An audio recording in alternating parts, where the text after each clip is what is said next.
Dear students, this is Godson from Ramco Institute of Technology. I work there as the assistant professor of English. And this Zoom link has a restriction of 100 participants. So those who couldn't get in can join using the YouTube link. Please ask all your student friends from your schools to also use the YouTube link to participate in this meet. Thank you so much, and we will start in a moment.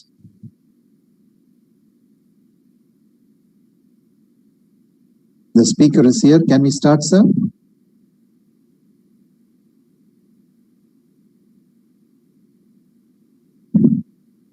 This meeting is being recorded.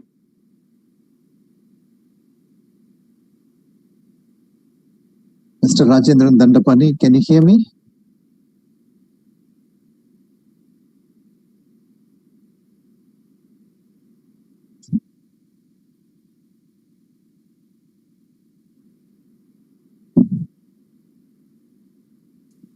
Hello? Yes, sir. Can we start? Yeah, we can start, please. Go ahead. Thank you so much. Distinguished Chief Guest, Mr. Rajendran Dandapani, Business Solutions Evangelist at ZOHO Corporation. Our respected CEO, Dr. Venkatraj, Principal, Dr. L. Ganesan, our Vice Principal, Dr. S. Rajakarunakaran, HMs and principals from our sister institutions, HODs and faculty members of RIT, and my dear school students from all the schools of Ramco Group, a very good morning to one and all gathered here. On behalf of RIT, I would like to express my great pleasure in welcoming all of you to this expert talk by Mr. Rajendran Dandapani from ZOHO Corporation.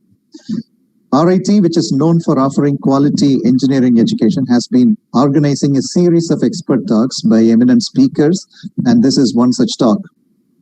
We in our college give utmost importance to industry-institute interaction, which has resulted in our students getting hands-on training and practical learning experience in various domains of engineering and technology. This has made our institute to achieve an impeccable placement record even during this pandemic days, with most of our students getting placed in campus interviews with lucrative pay packages and are working in reputed organizations.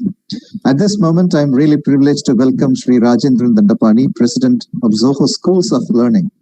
I'm most delighted that he's been able to be with us in spite of his very busy schedule of activities. Welcome, sir. I truly believe that this audience today will get their intellect greatly enriched and feel motivated through your speech. Sri Rajendran Dandapani is a multi-talented and multifaceted personality. He's a contra academician at heart, He also plays a vital role in ZOHO's own ongoing social experiment, seen by many as viable alternative to conventional school and college education. With a strong feeling that the education system in India needs a reboot, he also walked the talk by free schooling his 20-year-old son at home. And his son graduated out of ZOHO Schools of Learning and is now his colleague at ZOHO Corp. We couldn't find a better person than Sri Rajendran Dandapani to address and motivate our school and college students.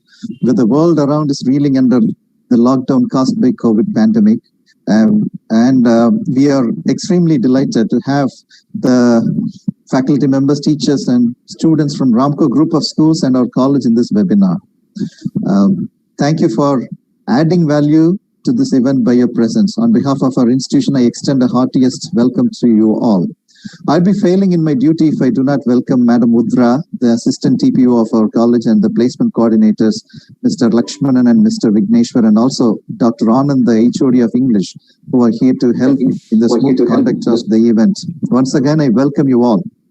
I wish the participants all the best and hope you have a fruitful session here today. Thank you, and without much ado, I now invite Sri Rajendran Dandapani to address this virtual gathering. Thank you. All right. Thank you. I'm guessing I'm audible and visible, and to my right is the screen with slides. All clear? Yes? Yes, sir. Yes, sir. Thank you. All right. So my message for you today is not learn to bunk. It's learn to bunko. I'll explain what I mean by learn to bunko. It's from this book. It's a famous book called The Adventures of Johnny Bunko by a popular author, a thinker, a speaker. His name is Daniel Pink. It's called The Adventures of Johnny Bunko, the last career guide you will ever need.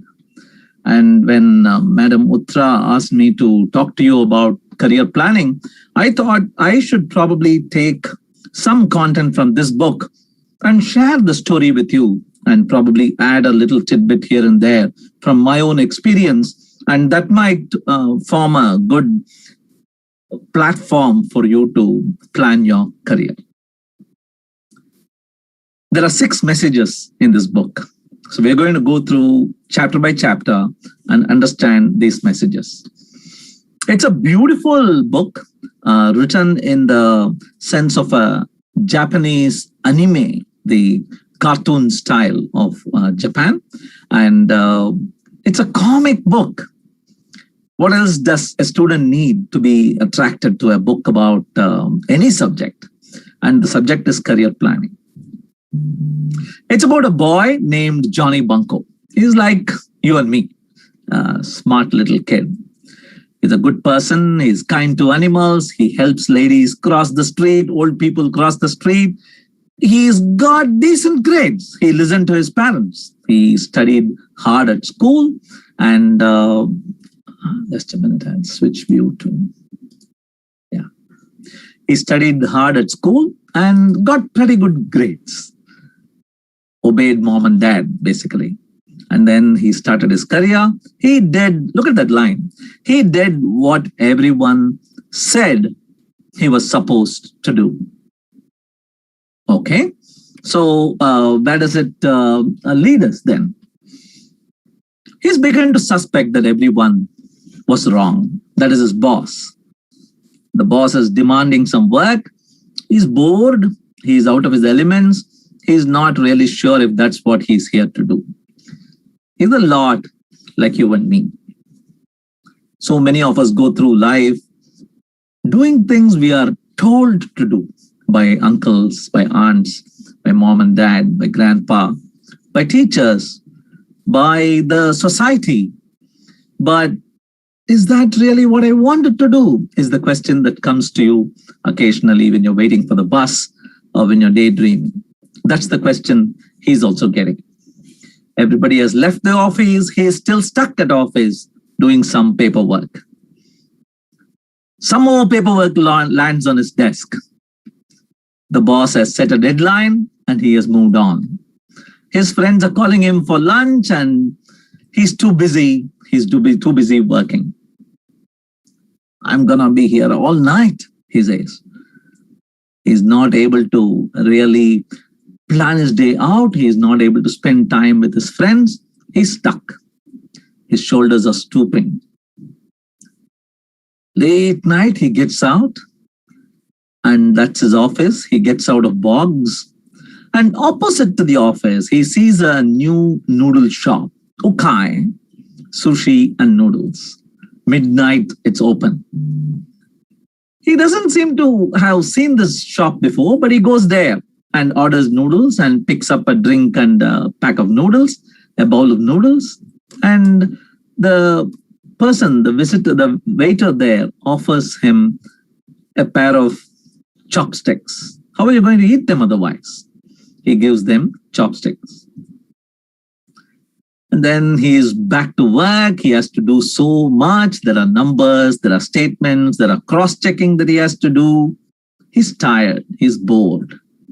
He's drained of energy. That's when he looks at the food and he starts to eat the food. What am I doing here? He says, I'm bored. And then he opens the chopsticks. That's how you open it. He feels like he's wasting his life. There's got to be a better way. He splits the two chopsticks. They are stuck with each other. And at that time, something magical happens. There's a lot of green smoke, and an angel comes in front of him. That's the angel. Not the kind of angel we will expect. This one is filled with attitude and smart one-liners. This angel is named Diana, and she says, okay, you bothered me. What do you want? She says, how can I help? What the hell, he thinks. Who is this? I opened the chopsticks and here comes an angel who is floating in air. So the boss, next morning, he's asking for questions. Hey, I gave you a lot of work. What is the status? And he says, there was an error in 427. There is some more work I have to do. But the boss is angry. And the boss demands the work to be done fast. And that's when he tells his friends, hey, I saw a lady last night. She said there may be some magical powers with which she could help me. His friends are thinking this guy is gone nuts. He's not in his elements now. He's spooked out. So you don't believe me? Come, I'll show you. And then he shows the shop outside. And that's when they realize there is no ukai, there is no sushi place. It's just Starbucks there. What happened to that magical place? They don't believe him. So he goes to his desk and says, this is the chopsticks I used. I opened it and out came an angel. I'll show you, he says. They don't believe him. So he opens it again and the angel comes again. And this is where the story begins. We get to hear the life of this man, Banco, and how the angel helps him understand how to plan a proper career. Should I stick to my plan? He asks. This is what I've been wondering. The plan? Oh yeah, I was working on a plan. I started college. My dad gave some advice. I was interested in drawing and history, but he said, focus on what you have to do first. Get a good degree. I was interested in advertising. I wanted to get into design. But he said, if you want to get ahead, you have to have a plan, my son. So he said, major in accounting. Get a degree. Have a job. Foundation is important. After that, you can probably go on to something else. So I got myself a degree. I kept my options open. And that's what I did. And everybody listens to the sorrowful story of how this man had a dream to do something else, but simply because he wanted to keep his options open, because he wanted to follow the advice of elders, he went for a degree. They become friends. My mom told me the same thing, the other one says. So majoring in accounting, do you like it? No, of course not. I did not like it. But it was part of your plan. When I was ready to graduate, I started looking for a job. The job should have been in advertising, in art history. But what did he do? He went for the job that paid him the most. They're asking him, where do you see yourself in 10 years? That's one of the silliest questions people will ask you in an interview. If you're asked such a question, get away from there. Where do you see yourself in 10 years is a foolish question, because today, for example, we have no idea next week whether there will be another lockdown or not. That is how uncertain and volatile the situation is. Where do you see yourself in 10 years? You shouldn't be planning 10 years ahead. That is the first point. So he says, I would love to be working for a video game company, a branding firm, or a museum, perhaps, something creative. And that man is shocked. That man says, get a good job in a good company, become a trainee, learn the ropes, stick it out there as long as you can. Again, take the safe route. That is the advice he is getting. Then use that experience to get another company closer to your interest. That is how you have to slowly go towards your passion. Really? So he's sent to a company called Boggs. Maybe you should talk to them. I'll keep my options open, this boy thinks, and he starts interviewing at Boggs. So what happens at Boggs? Accounting, great. Nice major, very good. Where do you see yourself in 5 years? What's your biggest weakness? That's another silly question. What's your weakness? What's your strength? What have you done to improve your weakness? And so on. What's your biggest weakness in 10 years? Another silly question. You're hired. So that is how he got into this boring, tiresome accounting job, when his dream was actually in art and history and creative work. So what's the problem? I hate this job. I am not sure if it will lead me to something better. I don't think the plan is working. That is the problem.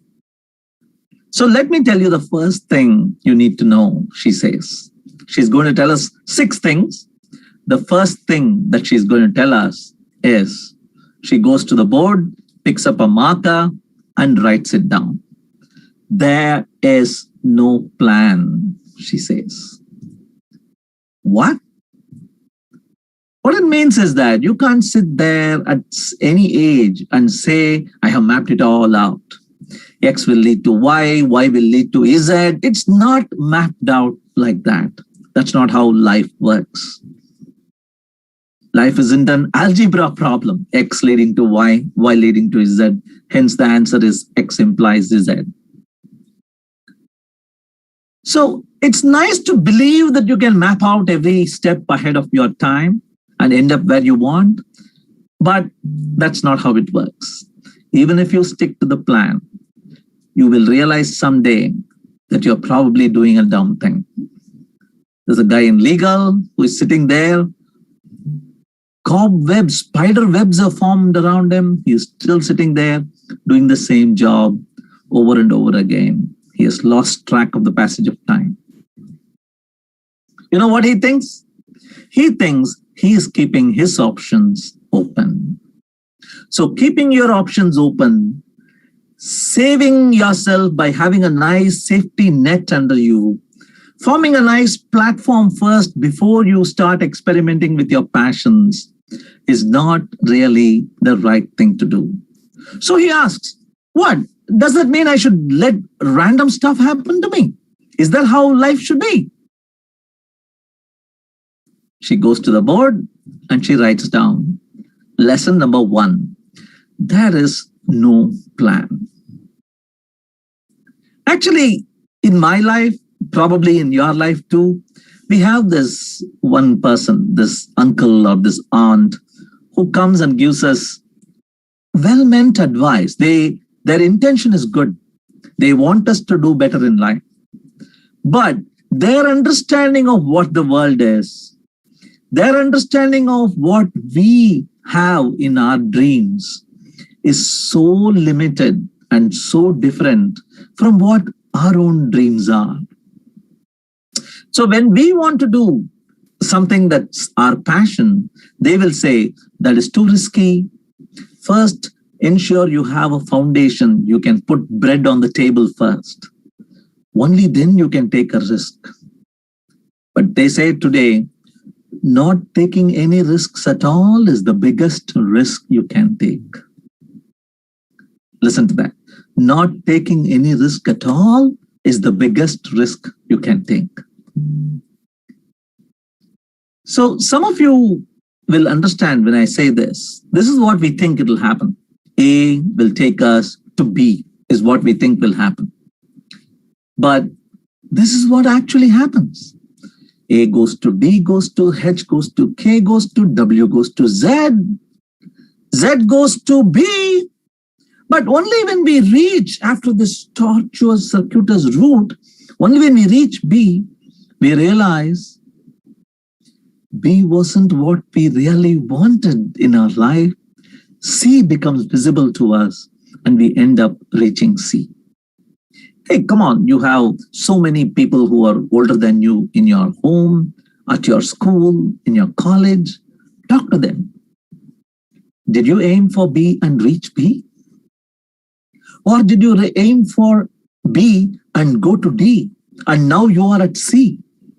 Ask them that question and you will realize that the truth is not what you think will happen, but what actually happens. Tim Cook, the CEO of Apple, he was asked to draw up a 25-year plan. Tell me what will happen in 25 years for you. Just write a sketch, note on where you think you will be in 25 years. So our man wrote down. In the final year of college, like everybody else in his class, he wrote down, this is what I want to be doing. This is what I think I'll be doing. This is what I'll be happy to be doing. And it was reasonably accurate. He tracked it. When he looked back, he tracked it. It was reasonably accurate for about 18 months. In 18 months, things started diverging. And today, he is the CEO of Apple, one of the richest companies in the world. So the world is going to change, he says. Many, many times it's going to change. The environment you're working in, it's going to change. The companies, they're going to become larger, become smaller. You may wind up in the same company, you may not. You may wind up in the same career, or you may not. All you can do is to be prepared for change. In Tamil, they say, Matram Undre Maradad. The only thing that you can be assured will not change at all is the fact that there is change in your future. So be prepared to change. Realize that there is no real long-term plan etched in stone. So that's the first lesson. There is no plan. Lesson number 2. This lady invites him for lunch and Banco says, can't you see I'm working? And what? I got the same work. I finished it in an hour. You are taking forever. They both joke at each other. And the boss is breathing down his back. I gave it to you many hours ago. Where is it? And he says, I have to test out various scenarios, what the implications are, and it's going to take forever. But Yuko did it in an hour. How did Yuko finish in an hour? What took me so long to do? And he wonders, I am going to succeed. I am going to focus. I know that's my weakness. I am going to work on it. I make sure I don't hold me back. It doesn't hold me back. And Diana, the angel, she's saying, oh, you foolish child. You are not understanding that you're doing the wrong thing by focusing on your weakness. So this is the second lesson, she says, you need to learn. The second lesson is think strengths, not weaknesses. What does that mean? Many people have done research, and those two people that you see above, those two dolls, are Buckingham and one of his co-authors, and they have found that focusing on your strength rather than focusing on your weakness is the path to success. You have to steer around your weakness, not forget about your strength and focus on improving your weakness. Successful people don't try to improve what they are bad at. Sachin Tendulkar didn't try to somehow pass class 10. Raina doesn't somehow practice the short ball. He focuses on what his strength already is. He tries to get even better at his strength. They capitalize on what they are good at. So she asks, what's your strength? Tell me. I don't know. Wait, I think I'm good at drawing. I can keep doing it for hours. And I brainstorm for new ideas. And I can talk to a person. I can find out about them, and I can understand what their opinion is. Nice. Good skills.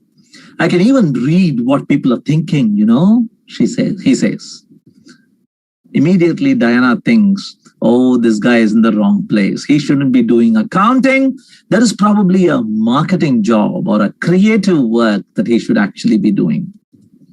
So Diana is magical. So what she does, she logs into the computer network of the office and sends a big boss email, as if it's coming from the big boss. Print it and turn it in, she says.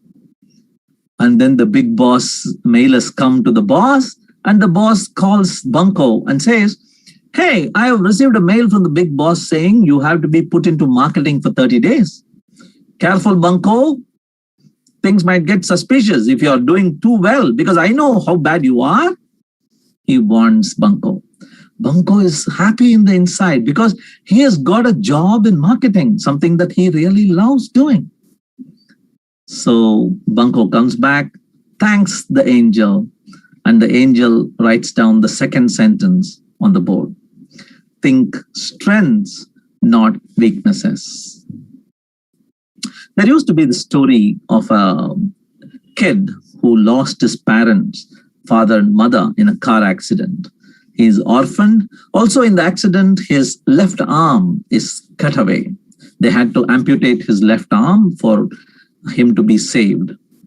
So he's an orphan, he lives with his aunt, and the aunt, wanting to take his mind off the depressing state of affairs, takes the kid to a karate master and enrolls the kid.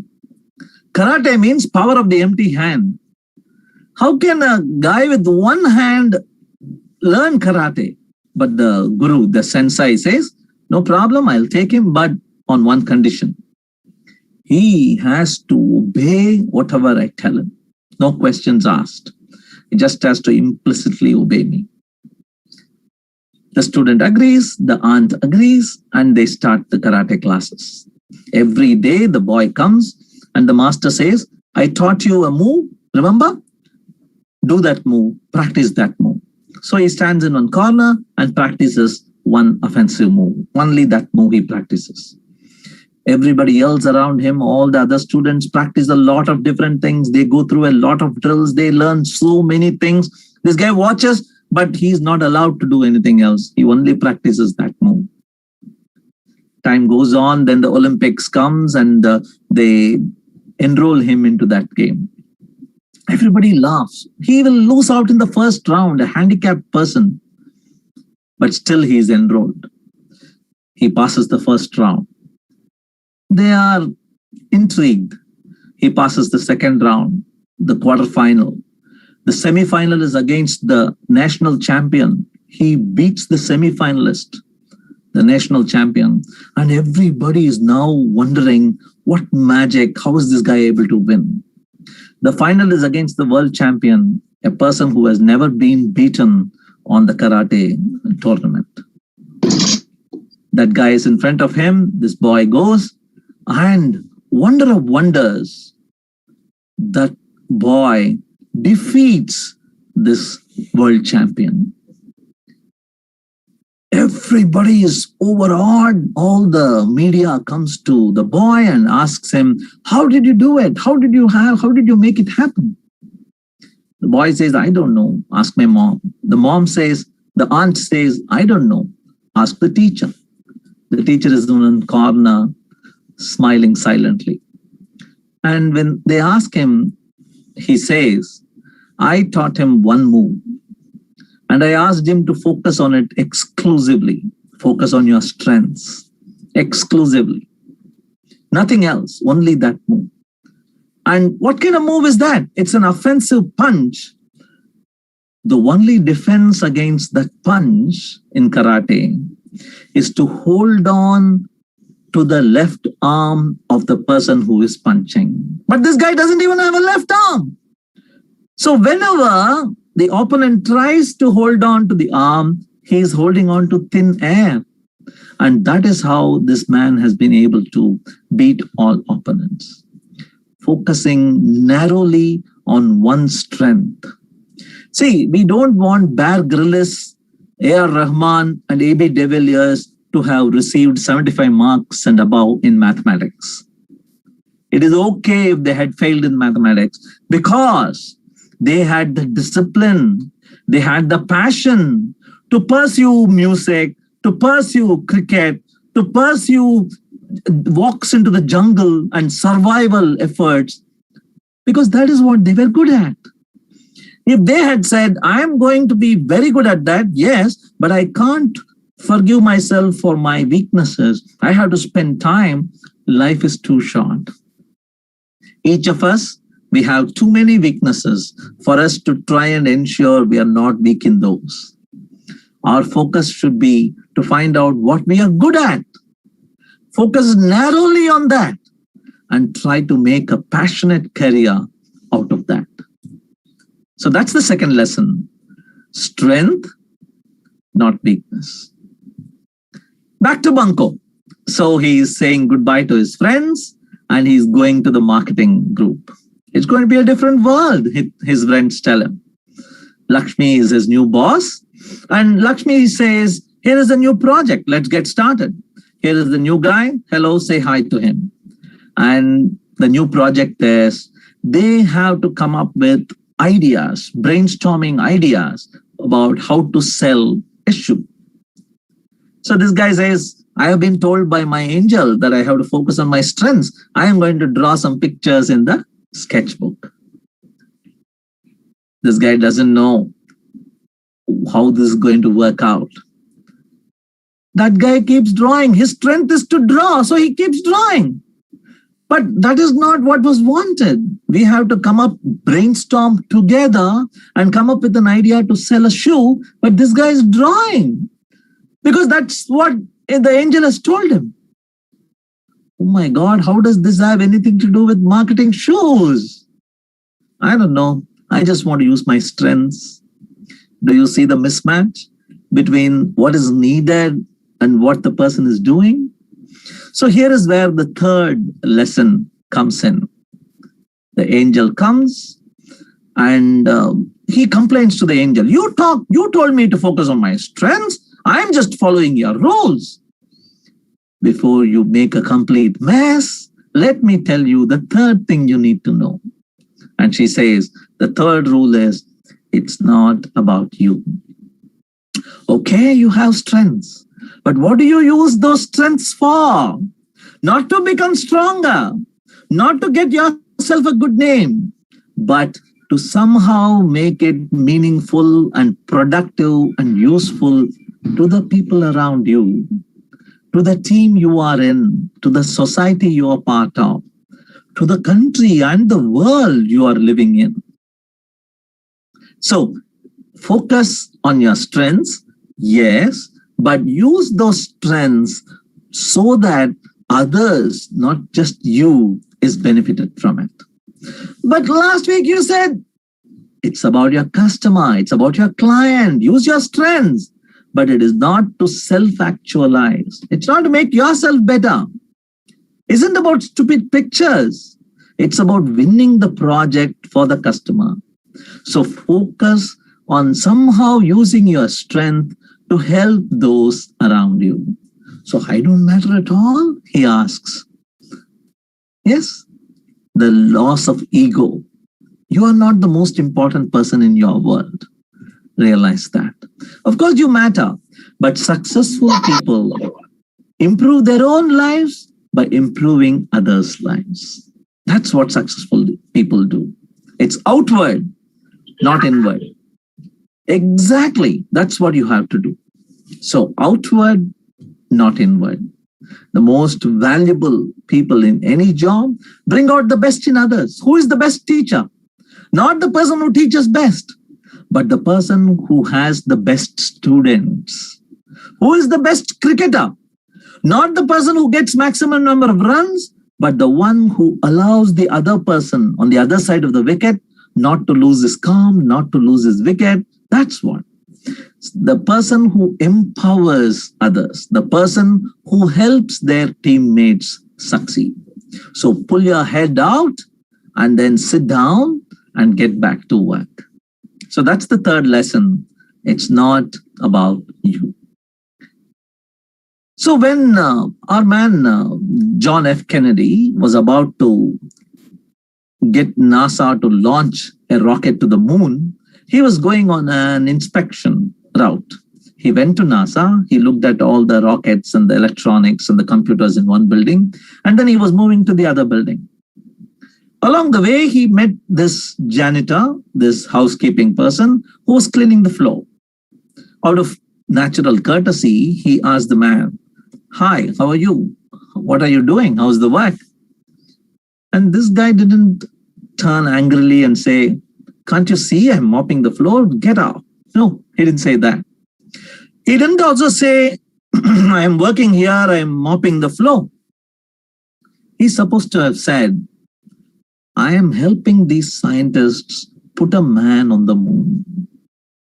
A janitor working in one small building of NASA has that big picture thinking.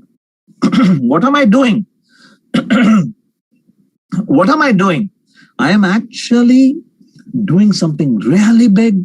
My role in it might be small, but without me, the place will be dirty. Without me, the place might be slippery. Without me, the rocket can't be launched on time. When you have that sense, when you realize that whatever you're doing is for everybody around you, that is when you realize that you are performing to potential. That is when you get true inner happiness. Ask anybody over the age of 35 or 40. Ask them about their happiest moment at work, at office, at business. Yes, they might have won awards, they might have won some rewards, appreciation from boss and all that. But after some time, they will try to fondly recall a time when they helped a colleague in need. Somebody who was struggling personally, somebody who had some personal problems, somebody who was stuck at work because of some technical challenge. The help that they offered, that is what will stay in their mind. And that's what is more important too. So that's the third lesson. It's not about you. Going back to our story, they come up with an idea. It's not about, that was the lesson, right? It's not about you was the third lesson. And our man has done something and said, it's not about you. It's not about you. He has written and everybody likes it. And everybody's asking, how did you come up with that line? And he doesn't say, I had it written on the board. It's not about you. And they get the order. And now, because they got the order, they have gotten a bigger order. And they have to come up with a revolutionary shoe itself. Not selling or marketing a shoe, but designing, coming up with a shoe. One small win led them to a bigger challenge. Okay, we got 3 weeks to come up with an amazing new shoe idea. Everybody gets down to work, everybody starts working, and they come up with a lot of ideas. Brainstorming happens, days pass by, shoes you can eat. One person says, edible shoes. Tuesday becomes Wednesday, Wednesday becomes Thursday and Friday, and they say, okay, let's work on it over the weekend, but still they are stuck. And they all say, okay, why don't we call Diana? Probably she might get us some ideas. They call her using the chopsticks and they say, I want a revolutionary new concept for shoes. Can you help us? Shoes? Okay, but aren't you 4 qualified? You must be able to come up with a great idea. Yeah, we thought about it. We're not coming up with good ideas. Okay, why don't you go out for a run? Why don't you get out of your closed environment? I will tell you the 4th thing you need to know. The 4th thing is persistence trumps talent. You might be greatly talented, but what is more important is, are you at it over and over again? Are you able to, in a disciplined manner, do it daily, do it repeatedly, do it a little better than every previous day? That's what really wins the day in the end of the day. So what she's doing is taking these people into a dream world. It's a casino. And in that casino, people are betting on people. So there are 2 people, Richardson and Robinson. And Robinson is very talented, but not very persistent. And Richardson, the other girl, is moderately talented, but extremely persistent. Persistent means even after failure, keeping at it, trying over and over again. Talented means you may win, you may lose, but you're very good, you're gifted. Persistence is more important. So when you are going to bet $100, one person says, I'll put 50 on one and 50 on the other.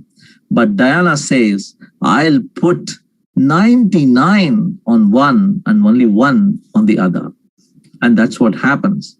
After some time, you realize that the person with persistence really overtakes in the long run the person with any kind of talent. You might have seen it in school also.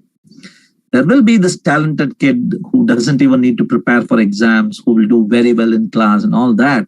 But have you noticed in the long run what happens to them? Where do these people end up in life? Not just at school and college, but in life. You will notice if they don't have the persistence quality, if the only thing they have is genius or talent, they won't do really well in life. So that's the person. In 20 years, the one with persistence zooms past. So it's Richardson who wins. So there is this thing called doggedness. Udumbuppudi is what they say in Tamil. You hold on to it.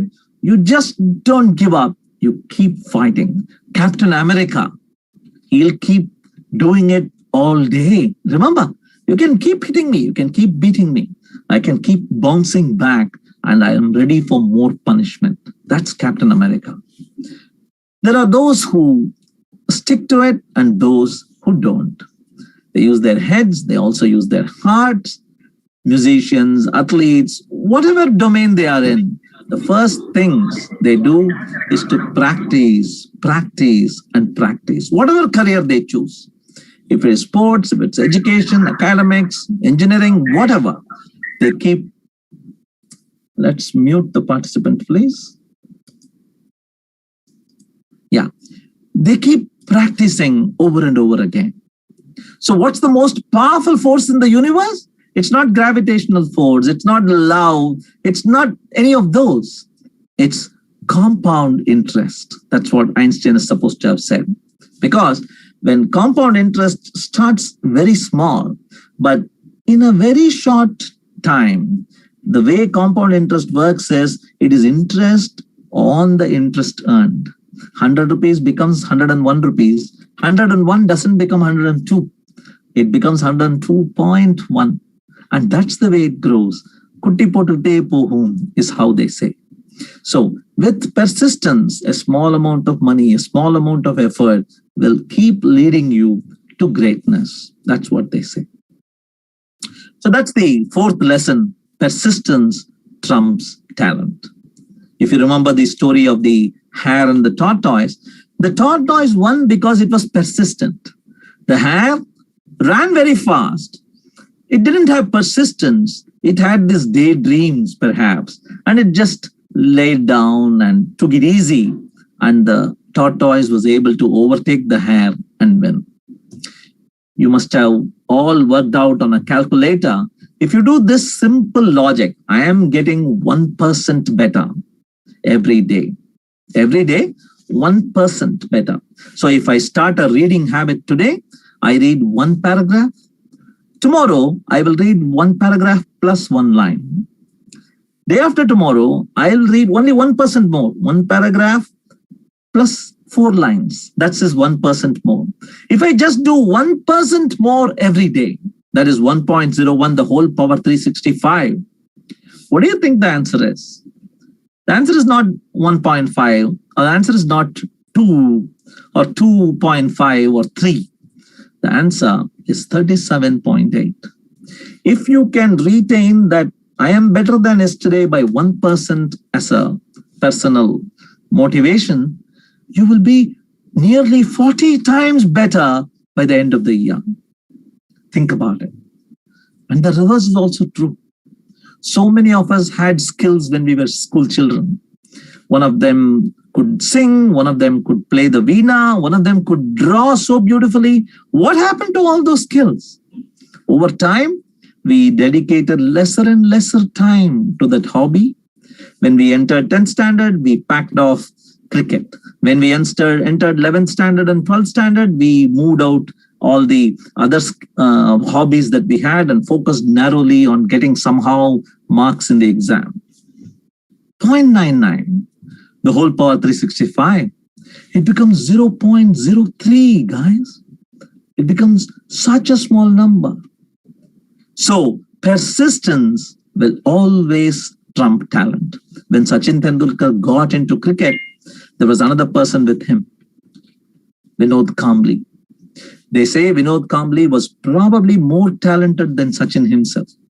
But Sachin had persistence. Vinod Kambli took it easy. And today, we don't even know or remember Vinod Kambli, while Sachin is still seen as God of cricket. So that's the 4th lesson. Persistence beats talent. It's okay if you're not getting 100 out of 100 in mathematics. Are you working a little more towards mathematics than you did yesterday? That's enough for me. A little more. In due course, you will get 100 out of 100 in mathematics. That is my assurance. Continuing our story, they go out for a run. They are looking for a shoe idea. So they come up with a lot of ideas. One guy is tired. There's the bird that goes. And then what about we put seeds in the bottom sole of the shoe? As the shoe wears out, the seeds will be planted and there will be trees in the environment. Oh, what a great idea. They come up with a shoe that battles global warming. Wow, you're a genius. Plantable seed, distributing shoes. And they say, this is going to be amazing. And they make a small mistake. And the mistake they make is, no, let's not go to our immediate boss, Lakshmi. She will get all the credit. Let's not do that. Let's go directly to the big boss and pitch our idea. Big boss is angry. What kind of idiot idea is this? Does Lakshmi know that you have come here? How did you get in? He comes and pitches the idea, and that guy, the big boss, says, what idiot idea is this? There'll be seeds all over the place, on my mattress, inside my floor. No, I don't want that. Who gave you this idea? Seeds? The shoes? Brilliant, huh? This guy thinks. And that man says, this is such a silly, idiotic idea. Get out. I don't want this anymore. Get out before I call security. And that guy really goes out and is feeling so bad, and then opens up the chopsticks again and requests for help. Diana comes. What's happening?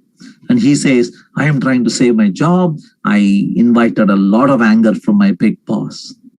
I made a big mistake. I'm sorry. I'm really sorry I made a big mistake. Oh, you made a mistake? Let's understand what a mistake is. Please mute your audio. Let's understand what a mistake is. And that's the fifth thing you need to do. You need to learn, she says. The fifth thing is make excellent mistakes. What does it mean by excellent mistakes? How can there be a concept of an excellent mistake? He wonders. And she says, many people spend time avoiding mistakes. They're afraid to do something wrong. They're afraid to take any risk at all. But you know what you have to do? You have to commit spectacular mistakes. Something so big that even if I have made a mistake, it is because I was trying to get a little closer to perfection. I was aiming for perfection. I was aiming to be 10 times better than what I was now. And when aiming, I committed a mistake. Then that is a very good mistake to commit, she says, because that is how you will actually become better. Make mistakes? That seems risky, she says. It is, but it is more risky not to take any risk at all. She's not talking about random, stupid, thoughtless blunders. She's also not talking about repeating the same mistake again and again. She's talking about exceptional mistakes that you take, that you make in your quest for excellence. That's what she talks about. It comes from high aspirations, from trying to do something nobody else has done before. And then she comes to the shoes. Okay, see, distributing shoes, that was an excellent mistake. What can we learn from it? And then everybody comes around and says, okay, I think we can fit a backpack, a solar panel. As I walk, it can get charged. At MIT, I was doing this. Probably when I run, I can charge my shoe. And from my shoe, it can get transferred to my backpack. And my backpack, I can actually charge my cell phone. Wow, a pump in the soul. That's nice. He comes up with an idea and they pitch the idea to the intermediate boss. The intermediate boss is happy. And so they finally go to the big boss and they are all happy. Shoes that power more than your feet. Shoes that power more than your feet. They're overhearing the lady talk to the big boss, and the big boss is super happy. That's ingenious. This will be huge. You're going places, Lakshmi. See, the credit goes to Lakshmi. And Lakshmi comes out and gives high five to all the other teammates. And Diana says, that's the fifth lesson. Make excellent mistakes. Can you recognize who this person is? In 1995, he applied to a job at a company called Netscape, and they rejected him. In 1996, he founded a company called Zip2, from which he was ousted. Imagine being ousted from the company you founded. In 1999, his idea, it's called PayPal today, how to send money digitally. That idea was voted as one of the 10 worst business ideas in a magazine. In 2000, once again, he is asked to leave the CEO post from another company he founded. In 2006, he launches a vehicle and that's lost forever. Nobody can track where the vehicle is. In 2008, two companies that he founded, Tesla and SpaceX, both companies are close to bankruptcy. Who is this guy? 2018, there is another crash. This is Elon Musk, the CEO of Tesla and so many other companies. The person who is trying to put man in Mars. And he says, if things are not failing, you're not innovating enough. So if you are living a life where everything is going according to clockwork, It basically means you're not pushing yourself enough. You're not striving for the unimaginable amazements and challenges of life. You're taking things easy. There have to be small fires all around you burning that keeps you busy, that challenges you. And those are those mistakes, the excellent mistakes. There's a definition. What is an excellent mistake? It's a mistake from which the benefits of what you've learned exceed the costs of the screw up.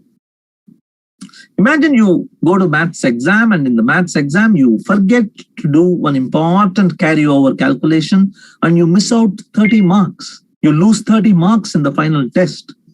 What a blow it is.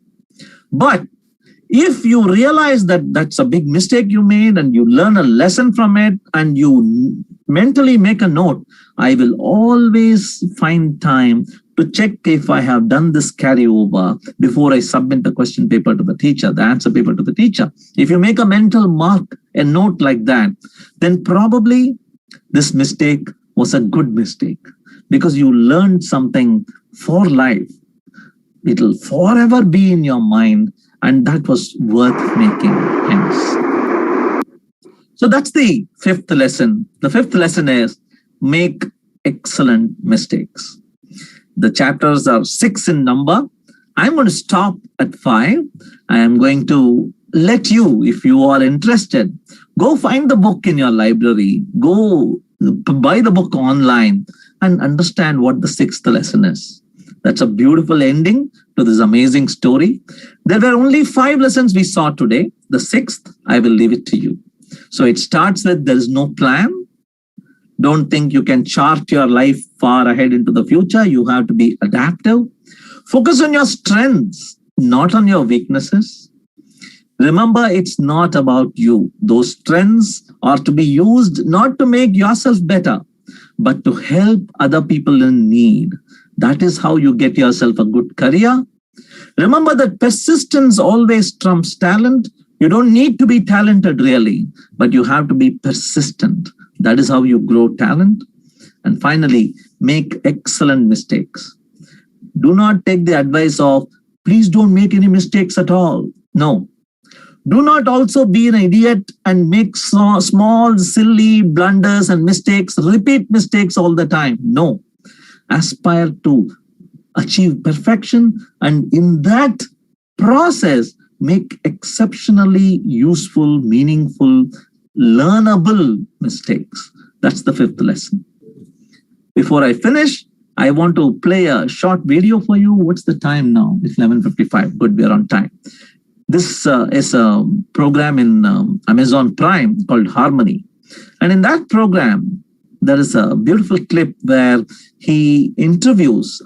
Rahman interviews a Malayali drummer and his guru. Watch.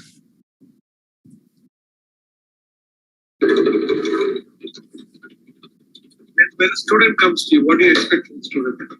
ഞാൻ പറഞ്ഞു കൊടുക്കുന്ന കാര്യങ്ങളൊക്കെ അവന് മനസ്സിലാക്കാനുള്ള കഴിവുണ്ടോ, അതിനുള്ള ബുദ്ധിയുണ്ടോ, അതനുസരിച്ച് പ്രവർത്തിക്കാനുള്ളതായ ശക്തിയുണ്ടോ, മനസ്സിലാക്കിയാൽ വേറെ ആൾക്ക് പറഞ്ഞു കൊടുക്കാനുള്ളതായ കഴിവുണ്ടോ, ഇതൊക്കെ നോക്കണം. ഇതൊക്കെ നോക്കിയാലേ ആ കുട്ടിയിൽ നിന്ന് നമുക്ക് ഉദ്ദേശിക്കാൻ സാധിക്കുള്ളൂ. അല്ലാതെ അവന് തന്നെ ഇങ്ങനെ എന്തെങ്കിലും കുട്ടിയിൽ കാര്യം അവൻ മേലാൽ ഒരു കുട്ടിയെ കൂടി ഉണ്ടാക്കണം, ഒരു വിദ്യാർത്ഥിയെ കൂടി, ഒരു ശിഷ്യനെ കൂടി ഉണ്ടാക്കണമെങ്കിൽ അവന് മനസ്സിലാക്കിയിട്ട് അതൊക്കെ വേണ്ട വിധത്തിൽ പറഞ്ഞു കൊടുക്കാനുള്ളതായ കഴിവ് ആ കുട്ടിക്ക് ഉണ്ടോ എന്നുള്ളത് നമ്മൾ ആദ്യം നോക്കണം. ഭാവിയിലേക്ക് കുട്ടികളെ കുട്ടിയാണോ കുട്ടികളെ അവൻ ഇങ്ങനെ എന്താന്ന് വെച്ചാൽ സ്വന്തമായിട്ട് പ്രയത്നിക്കും. പറഞ്ഞു കൊടുത്തത് മാത്രമല്ല, ഒരു വിഷയം പഠിക്കുന്നതില് ആചാര്യാൽ പാദം ആദത്തേതാണ്. ഒരു ഗുരുനാഥന്റെ കയ്യിൽ നമുക്ക് കിട്ടുന്നത് എന്താ വെച്ചാൽ 4 ഒരു ഭാഗം മാത്രമേ നമുക്ക് കിട്ടുള്ളൂ. പിന്നെ പാദം ശിഷ്യസ്വമേധയാ, ബാക്കി ഒരു ഭാഗം എന്ത് സ്വന്തമായിട്ട് ആലോചിച്ച് പ്രവർത്തിക്കാനുള്ളതായ ഒരു ശക്തി ഉണ്ടാവണം.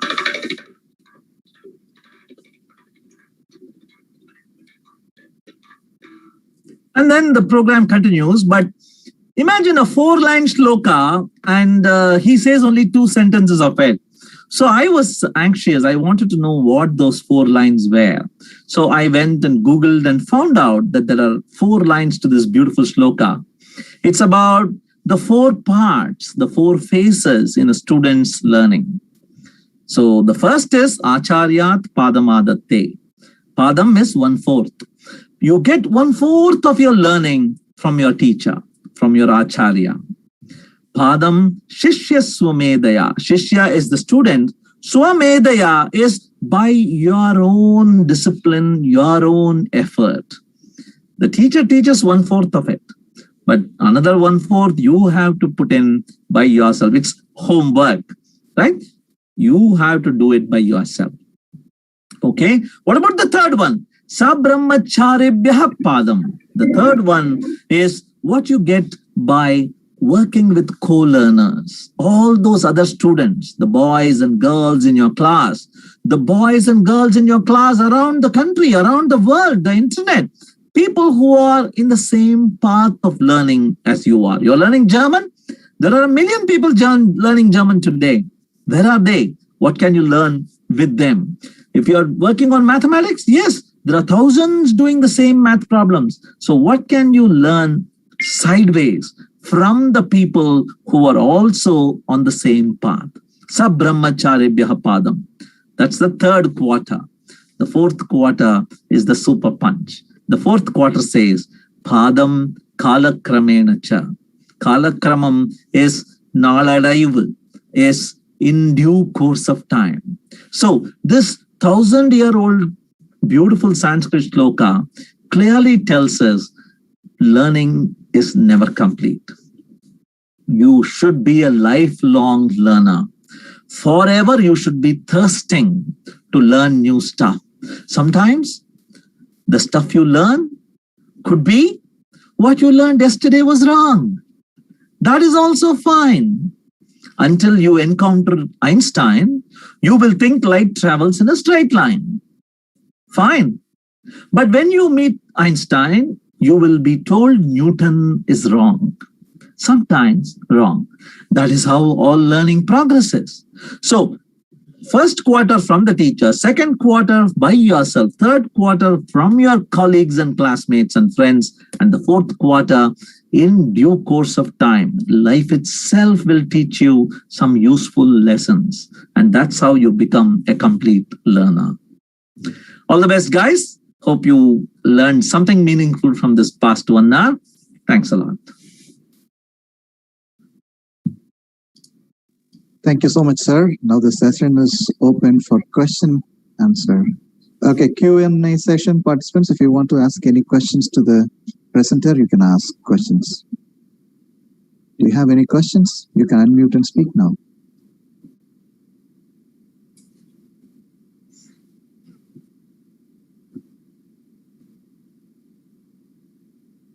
No questions.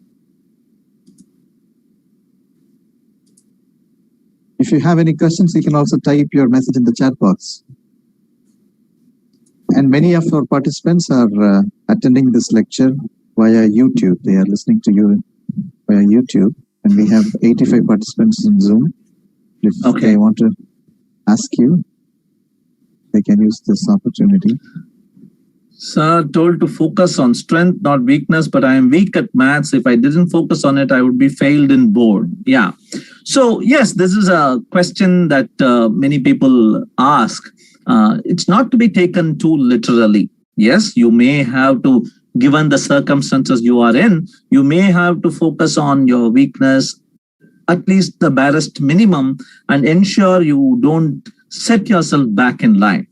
But the essence of that lesson, the teaching, focus on your strengths, not on your weakness, is, just because you somehow struggle through maths and work on it, doesn't mean maths is not going to come back to you in the future. It's going to keep coming back.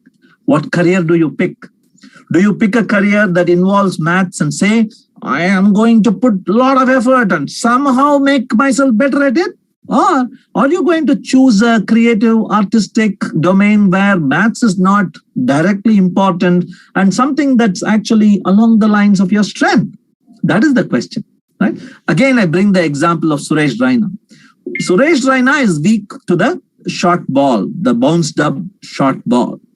So he can continue to practice short balls and somehow learn how to do that better, or he can learn to move away from it, or he can learn to leave the ball and focus on the other balls, all those techniques. So learning to leave what you're not very good at is probably good advice, is the lesson that they are teaching. I agree.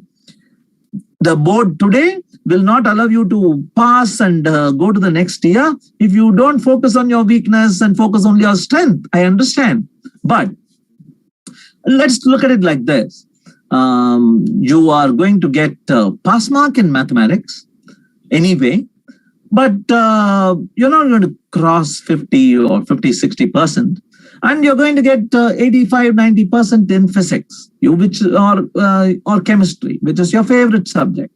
Should you focus on getting 100% in chemistry, or should you focus on, hey, anyway, nalla dhaan pannittu irukku chemistry la, and taitha namma maths la podlame, which advice is better? This book and many researchers around the world say, don't try to improve your weakness, focus on improving your strength. The world doesn't need a billion more average people. The world needs exceptional people. Almost any exceptional person you point out to me, I will tell you what their weakness is. Anybody. Abdul Kalamukku Subbulakshmi mari paada theriyuma? Sachin Tendulkarku unna mari match poda theriyuma? AB de Villiersukku engamma madri samaikka theriyuma? We can keep asking such questions. They are so great, not because they focused on their weaknesses and ensured they got a very good average. They didn't bother about all that averages and instead focused exceptionally narrowly on that one passionate strength that they had. 7 hours a day long practice பண்ணுவாங்க. A.R. Rahman, 7 hours he used to practice in a musical instrument. Can you even think of doing what you like the most? 7 hours in a day?